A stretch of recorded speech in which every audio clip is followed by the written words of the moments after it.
Vocês estão bem, gente? Eu tenho uma palavra de Deus para o seu coração e eu quero compartilhar com você. A gente fez alguma arte para essa mensagem? Que isso? Ficou legal. Glória a Deus. O que fazer depois de pecar? Só falta um ponto de interrogação, né? Que é uma pergunta. Se puder corrigir lá, dá tempo ainda, fica a dica. Vê? O que fazer depois de um pecado? O que fazer depois de pecar? Você já parou para pensar nisso? Depois que você comete um erro, o que você tem que fazer? Porque deixa eu te dizer uma coisa. Você vai errar. Deixa eu te dizer uma outra coisa. Você vai pecar. Aliás, nós não vamos pecar apenas. Pergunte por quê? Porque nós já nascemos pecadores. Pergunte, como assim? A natureza que habita dentro de mim e dentro de você, Paulo o apóstolo escreveu em Romanos, que é o pecado. Então nós não vamos pecar para se tornar pecadores. Nós só pecamos porque já somos pecadores. O que isso quer dizer? Isso quer dizer que eu e você já nascemos carregando o pecado dentro de nós, na nossa alma. E então o que nos difere não é se nós pecamos ou não pecamos, porque todos nós já carregamos essa natureza dentro de nós. O que vai te diferenciar do seu amigo, aquele amigo que vai alcançar todas as coisas, ou aquele outro amigo que não vai alcançar nada de você, é o que cada um de vocês vai fazer depois de pecar. Não se vocês são pecadores ou não. Porque sabe o que a Bíblia diz? Pergunte o quê?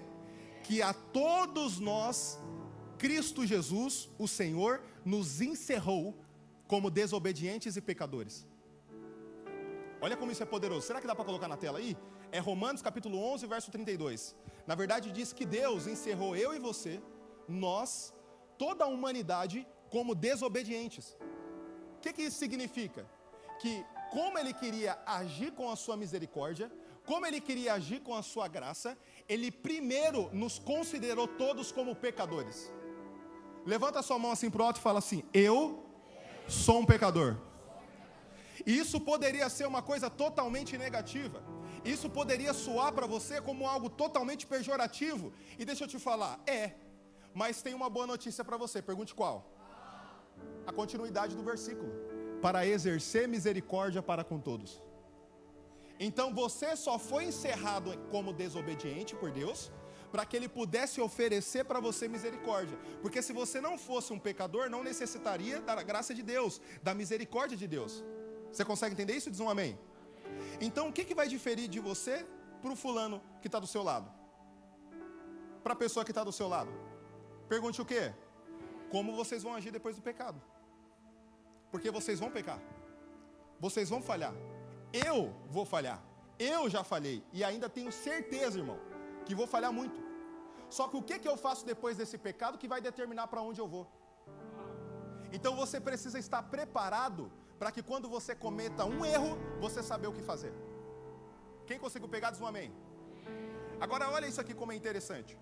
Existe alguns tipos de pessoas quando acontece um pecado, quando acontece um erro. E eu coloquei aqui uma pergunta: quem é você depois do pecado? Como que é a pergunta? Agora coloca na primeira pessoa. Quem sou eu depois do? Quem será você depois que você errar? Depois que você pecar? Quem é você quando você erra com seus pais? Quem é você quando você erra com a sua mãe? Com o seu pai? Quem é você quando você falha com o seu amigo? Quem é você quando você falha com uma pessoa que você ama? O que você faz? Como que você age depois de falhar? Qual que é a sua primeira reação? O que você pensa? O que passa na sua cabeça, no seu ser? Para pensar a última vez que você precisou pedir desculpa para o seu pai ou para sua mãe. Como que você reagiu quando você soube que errou? O que surgiu no seu coração? Porque deixa eu te dizer uma coisa, e aqui eu começo a pregar, tá? Você não revela quem é você nas belezas da vida, nas coisas boas da vida. Você vai revelar quem de fato você é quando você cair e pecar. O pecado não te revela, o que você faz depois dele que te revela. Porque pecado por pecado, todos nós somos pecadores. Então o problema não está aí, o problema está o que eu faço quando eu erro. É isso que vai despertar em mim o meu verdadeiro eu. É isso que vai mostrar quem de fato eu sou. É quando eu erro, é quando eu falho, é quando eu falo o que eu não deveria, é quando eu faço o que eu não deveria. E aí sim eu vou mostrar quem de fato sou eu. Aí sim eu vou mostrar se de fato eu estou crendo na graça de Deus. Aí sim eu vou mostrar se eu sou humilde. Aí sim eu vou mostrar se eu tenho a beleza de chegar assim e falar para você: você me desculpa? Ou se eu sou orgulhoso: que desculpa o quê? Falho mesmo, sou um ser humano. Tá vendo? Já começa a se revelar. Deixa eu te falar uma coisa. Quando você errar e você souber do seu erro, naquele exato momento você vai ser revelado. E a pergunta é: quem é você depois de pecar?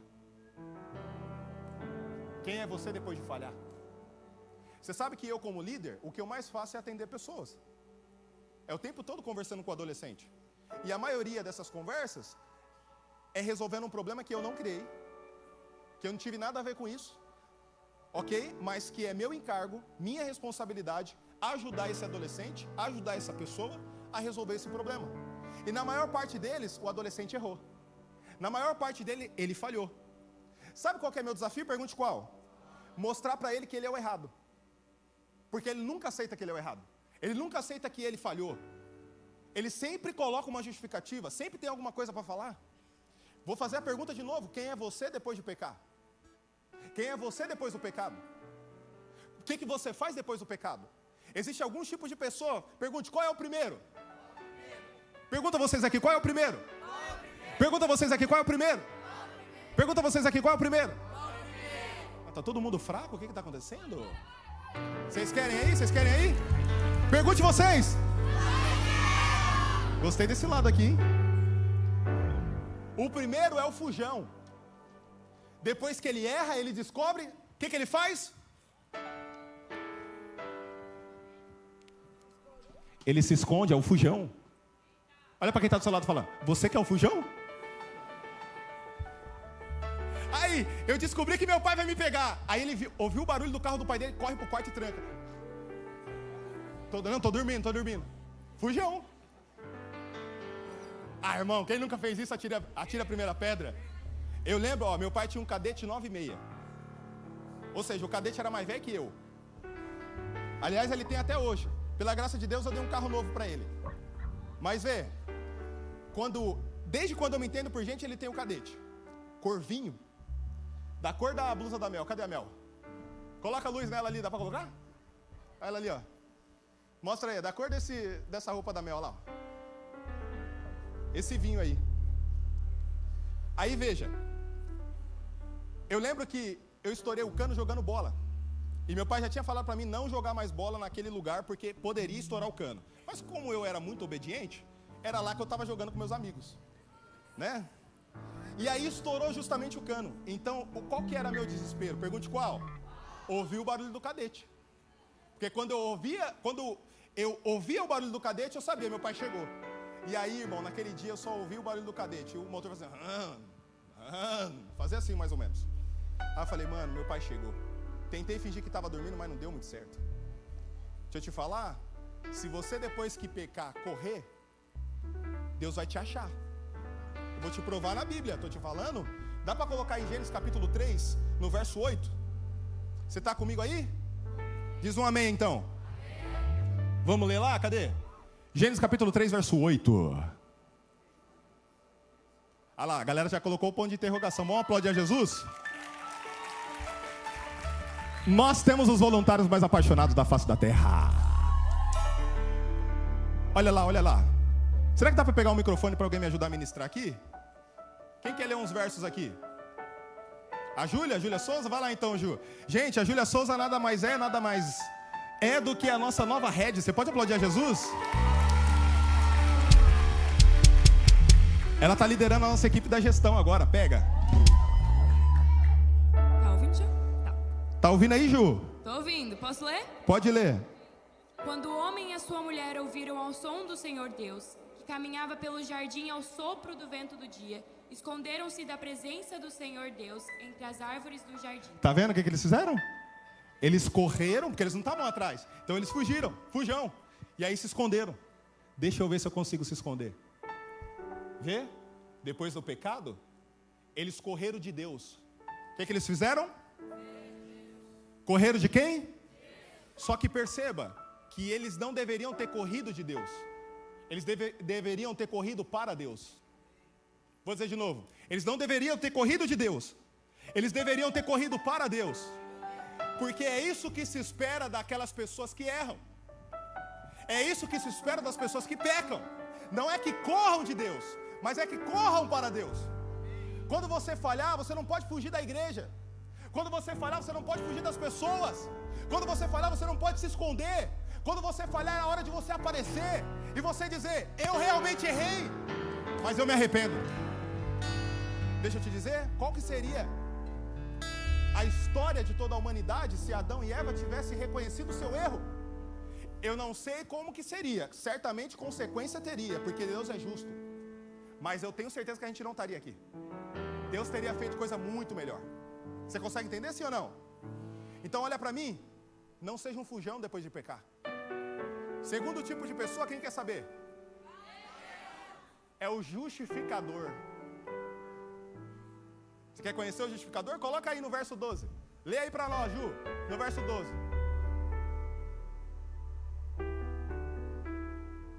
O homem disse: foi a mulher que me deste para estar comigo que me deu do fruto da árvore e eu comi.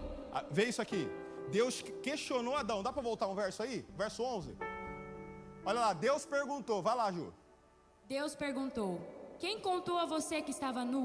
Você comeu da árvore da qual ordenei a você que não comesse? Em outras palavras, o que Deus está falando? Você pecou? Você desobedeceu? Porque eu falei para não fazer, você fez? Aí o que se espera de Adão? Se espera que ele se dobre diante de Deus e fale assim: ó, me perdoe. Só que ele resolveu falar alguma coisa. Pergunte, o que é isso? Justificar. Tem gente que depois de errar, depois de pecar, o que ele quer fazer? Justificar. Não, mas é claro que eu errei. É porque minha mãe me criou assim. Ah, mas é óbvio que eu errei. Minha irmã fica na minha cabeça. Mas é lógico, eu fico andando com aqueles meus amigos. Ou seja, a culpa é de todo mundo, nunca é dele. Todo mundo erra, todo mundo falha, ele nunca falha. Sempre a culpa é do outro. Sempre ele coloca e terceiriza a culpa para alguém. Não, é óbvio que eu pequei, né, pô? Também? Vivendo num ambiente desse? Não, é lógico que eu pequei, eu não tive pai. É lógico que eu falhei. Vieram falar para mim que era muito bom. Vê, essa pessoa está o tempo todo se justificando. Pergunte, qual é o problema disso? Que toda pessoa que se justifica, essas pessoas são as mesmas que estão dizendo assim: eu não preciso de Cristo. Pergunte por quê? Porque Cristo na cruz, através do seu sangue, te justificou. E se você está se justificando, você está dizendo: eu não preciso do sacrifício dele. Deixa eu te falar uma coisa. Todas as vezes que você errar, todas as vezes que você falhar, seja humilde. Peça perdão. Não fica com desculpas. Porque você está dizendo para Deus: eu não preciso do seu sacrifício. Você está dizendo para Deus: eu errei, mas eu sou autossuficiente. Não devo satisfação para ninguém. Toda vez que você falhar, você for chamado a atenção, quer seja na igreja, na sua casa, no trabalho, quer seja na sua escola, você olha e fala assim: ó, me perdoe, me desculpe, não vai acontecer novamente. Nunca seja o tipo de pessoa como Adão foi. Porque veja, Adão justificou para Deus, jogando para a mulher. E aí quando Deus foi falar com a mulher, sabe o que a mulher disse? Claro, foi a serpente que o Senhor me deu. Toda a justificativa que você dá, volta para Deus. Como quem diz, o culpado é ele. Aí eles não pegaram, por isso que eles nem reagiram. Deixa eu te falar, Adão justificou para Deus dizendo que era quem? A mulher. Aí Deus foi na mulher, perguntou para ela jogou para a serpente. Deixa eu te falar, depois da serpente, não tinha mais para quem jogar. Logo ia para o Criador.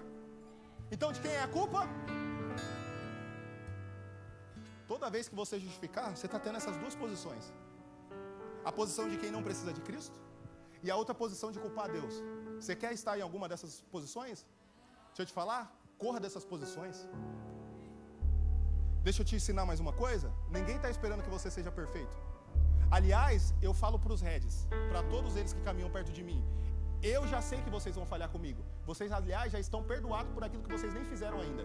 Agora, quando eu falhar com vocês, eu vou ter o perdão de vocês? Porque eu não espero a perfeição. A única coisa que a gente espera é sinceridade. Vou dizer de novo, a gente não espera perfeição, a gente espera... O que é sinceridade? É chegar diante de você e confessar. É chegar diante de você e falar suas dificuldades, suas mazelas, os seus problemas. E quando falhar, é chegar diante de você e falar assim, ó, eu errei nisso. Eu não deveria fazer, mas eu fiz. Isso é sinceridade. O que isso é? Então deixa eu te falar, nunca seja um justificador. Porque toda justificação, ou toda justificativa que você tem, é sem dúvida alguma, uma proclamação para os céus de que você não precisa de Cristo. Que você é suficiente para se justificar. E eu não acredito que você quer ser esse. Eu não acredito que você quer ser essa. Você está aí, diz um amém. Tem o terceiro, você quer saber? Ah, não sei se você quer saber não. Você está curioso? Quem falou? Então eu vou falar para você. O quarto é o soberbo. Dá para colocar aí em Gênesis capítulo 4, no verso 9? Pega o nível de soberba do cara. Ele não vai ser soberbo com um líder, ele não vai ser soberbo com um amigo, ele vai ser com Deus. Dá uma olhada lá como é que o cara é. Vai lá, Ju. Então o Senhor perguntou a Caim: onde está Abel, seu irmão? Ele respondeu: não sei, sou eu quem deve guardar o meu irmão? Pegou não? Pegou não? Ele matou o irmão dele, gente. Ó, ele matou o irmão dele. Ele não bateu o irmão, ele matou o irmão dele. E aí Deus foi perguntar, onde está seu irmão? Aí ele todo feridinho, altivo. Como assim? Por acaso sou o protetor dele? Você vê? Nesses momentos, essas pessoas que depois de pecar são soberbas, elas ficam tão bravas que elas querem mostrar para você que ela não está se importando com a sua pergunta, ela não está se importando com você, e ela quer de alguma forma se sobressair na situação. E aí o que elas se tornam? Nervosinhas. Já viu? Mano, eu conheço pessoas assim, eu não sei se você conhece alguém assim. Ela falha com você e ela para de falar com você. Você já viu alguém assim? Não, ela erra com você e ela te bloqueia. Ela erra com você e fala, ah, eu também não falo mais com aquele ali. Não, foi eu ou você que falhou, não estou entendendo. Até onde eu sei foi você que falhou, é você que está bravo, eu que deveria ficar bravo. Quem deveria estar bravo nessa situação é Deus, não Caim. Mas tem pessoas que são tão soberbas que mesmo depois de errar, ela ainda consegue ser soberba. Ela consegue ser altiva. Ela consegue ser orgulhosa. Olha aqui para mim. Isso é só fruto da natureza caída dentro do homem. Isso não é o que Deus tem para você. Isso não é o que Deus espera de mim. Você está aí ou não? Deixa eu te falar uma coisa. Eu não sei se você sabe o final dessa história. Mas Caim se deu mal. Mas assim, se deu mal mesmo. Sabe o que a Bíblia diz? Pergunte o quê? Que Deus resiste ao soberbo. Sabe o que é resistir? Levanta aqui rapidinho, mano. Tenta vir falar comigo. Tenta vir me cumprimentar, me dar um abraço, fazer alguma coisa. Continua vindo.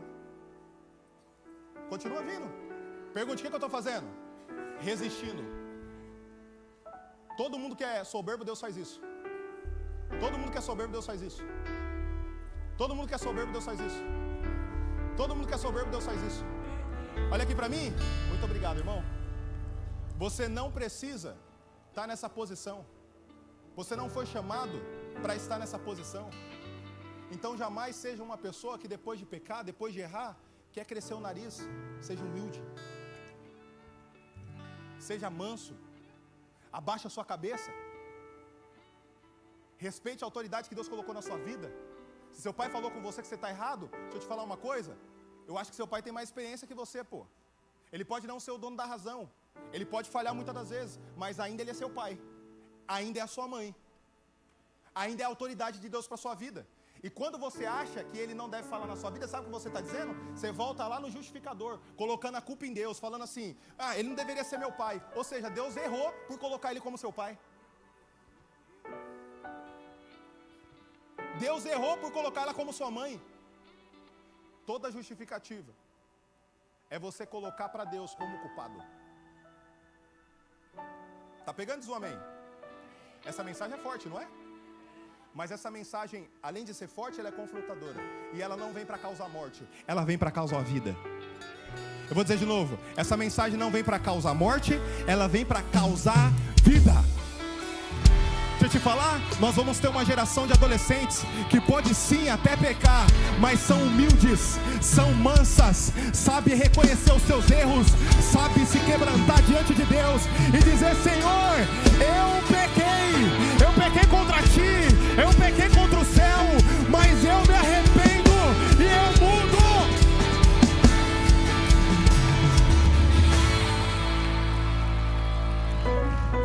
Deixa eu te falar, Deus não está esperando perfeição de você. Ele não te chamou para ser perfeito. Ele vai te transformar em perfeito. Você não precisa ser perfeito para poder estar na presença dele. Você só precisa ser sincero. Você está aí ou não? Quando você estiver na presença de Jesus, você não precisa se apresentar como quem está resolvido na vida, como quem está bem. Não, irmão, só seja sincero. Só fala assim: Senhor, eu sou pecador mesmo. Senhor, eu estou fazendo mesmo, e eu preciso da sua graça.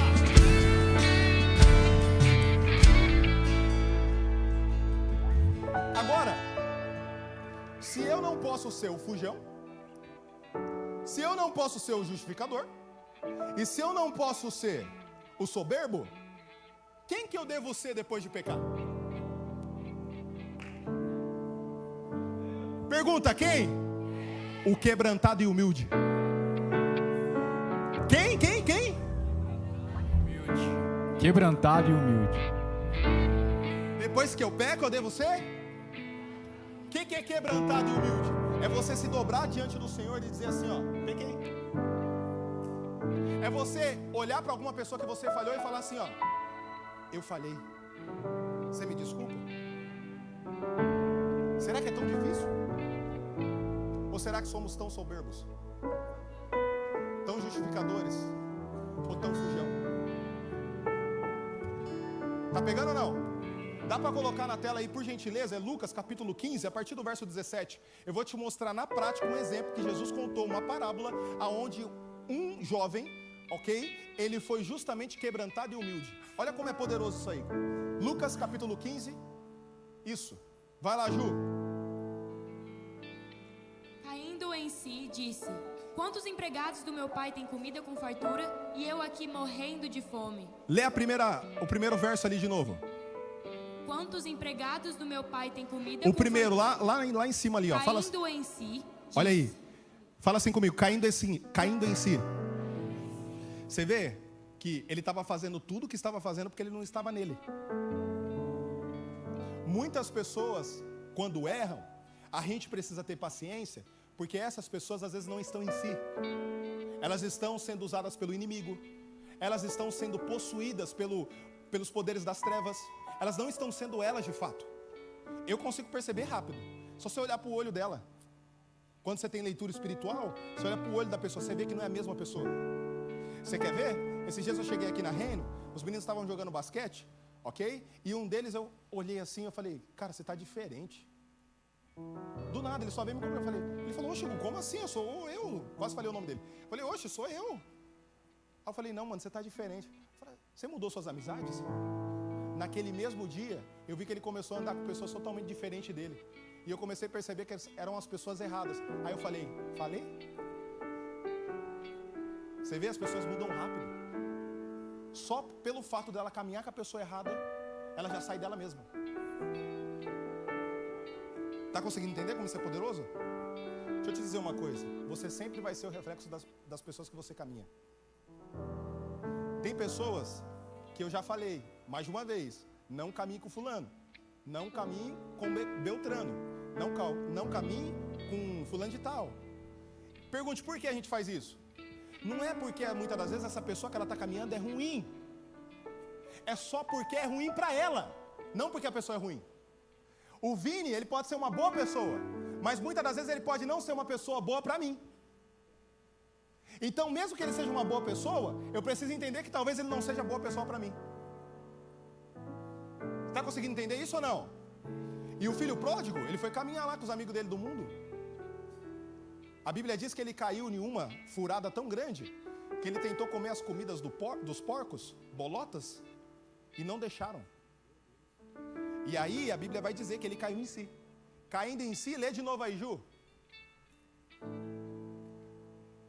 Ainda em si disse: quantos empregados do meu pai têm comida com fartura e eu aqui morrendo de fome? Agora veja como ele é quebrantado e humilde. Próximo verso. Vou me levantar, voltar para o meu pai e dizer a ele: Pai, pequei contra o céu e contra ti. Pegou ou não? Essa é a chave. Ele não chegou lá e falou: é claro que eu pequei, olha o pai que eu tenho. Ele não correu como quem disse: não, você é doido, vou voltar para casa do meu pai não. E ele nem levantou o nariz e falou assim: eu não preciso do meu pai. Não foi isso que ele fez. Ele se quebrantou e foi humilde. Ele falou: pequei contra o meu e pequei contra os céus. Você vê? Essa é a posição de alguém quebrantado e humilde. Você está pegando ou não? Agora eu vou te liberar uma palavra muito poderosa. Você está aí para pegar? Sabe por que você não precisa fugir? Ah, ninguém quer saber. Sabe por que você não precisa fugir? Segura aí, batera, que eu quero que eles entendam de forma clara o que eu vou falar aqui. Sabe por que você não precisa fugir depois de pecar? Porque ele não fugiu da cruz.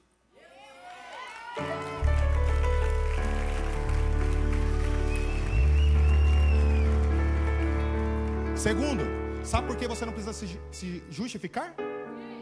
Não, de novo. Sabe por que você não precisa se justificar? Porque o sangue dele te justificou. Olha aqui pra mim, olha aqui pra mim, olha aqui pra mim. Sabe por que você não precisa ser humilde? Ou melhor, você não precisa ser soberbo, meu Deus do céu. De novo, sabe por que você não precisa ser soberbo? Porque ele disse assim, ó: aprendei de mim, que sou manso e humilde. Ele vai te ensinar a ser manso. Ele vai te ensinar a ser humilde. Você está aí ou não? Vou dizer de novo. Você não precisa se justificar porque ele já te justificou. O sangue dele é suficiente. Você não precisa fugir porque ele não fugiu da cruz. E o que é a cruz? Pergunte o quê? A cruz é justamente para resolver os seus pecados. Então você não precisa fugir dele, sendo que ele já resolveu na cruz. Deixa eu te falar uma coisa. Essas pessoas que são fujonas, essas pessoas que são soberbas, essas pessoas que são justificadoras, sabe o que ela precisa? Pergunte o quê? De Cristo. O problema é que a maior parte delas acham que já tem. O problema é que a maior parte delas acham que já tem o suficiente de Cristo. E é por isso que elas fogem. É por isso que elas se escondem. É por isso que elas se tornam soberbas. Porque elas não querem admitir que não carregam a quantidade de Cristo suficiente para vencer o pecado que ela acabou de cometer. Só que deixa eu te dizer uma coisa, sabe o que está escrito nas Escrituras? Que é na nossa fraqueza, não é na nossa força, é na nossa fraqueza que o poder dele se aperfeiçoa. Deixa eu te dizer uma coisa, os seus pecados podem ser o combustível, olha que loucura que eu vou te dizer, para que você possa crescer na vida de Cristo. Porque cada vez que você pecar, você corre mais para ele. Cada vez que você pecar, você corre mais para ele. Cada vez que você pecar, você corre mais para ele. Olha aqui para mim, olha aqui para mim. Você não precisa pecar para ir para ele, mas se pecar, vai para ele. Vou dizer de novo. Você não precisa pecar para correr para Cristo, mas se porventura você pecar, corra para ele e não dele. Você está aí ou não, Recap? Deixa eu te dizer, sabe qual que é a melhor qualidade, a maior qualidade que existe para um filho de Deus? Não é ele pregar muito. Sabe qual que é a maior qualidade que existe para um filho de Deus? Não é ele falar bem. Sabe qual é a maior qualidade que existe para um filho de Deus? Não é ele tocar bem. Sabe qual que é a maior qualidade de um filho de Deus? É ele saber se arrepender. Sabe o que é arrependimento? Pergunte o quê? Metanoia. Se você lê no grego, toda vez que a Bíblia diz no Novo Testamento arrependimento, está escrito metanoia. Metanoia vem de metamorfose, que é justamente o processo que acontece de uma lagarta para uma borboleta. É exatamente esse processo. Então todas as vezes que você diz eu estou arrependido, sabe o que está acontecendo com você? Você está convergindo, assim como uma lagarta vai para uma borboleta, é isso que acontece com aquele que está arrependido.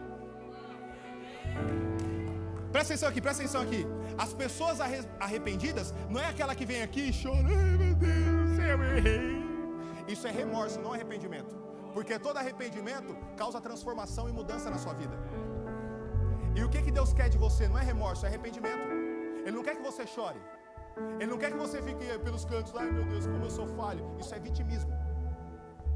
Isso é uma posição que Deus não te chamou. O que você precisa? Pergunte o quê? Se arrepender.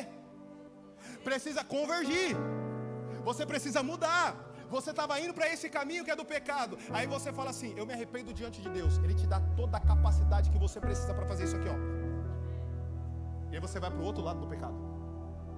Você começa a fugir do pecado. Você está aí ou não? O arrependimento é mudança e não remorso. Olha aqui para mim e olha muito sério, que eu quero finalizar com isso. Hoje é uma noite. Hoje é uma noite. Segura aí, teclado, segura aí os músicos, por favor. Hoje é uma noite que você precisa se mover arrependido.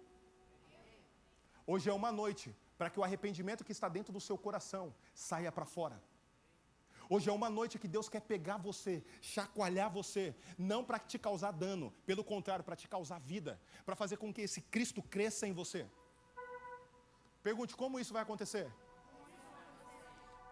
Só você pode me responder. Eu não sei do que você precisa se arrepender. O seu arrependimento não vem para a morte.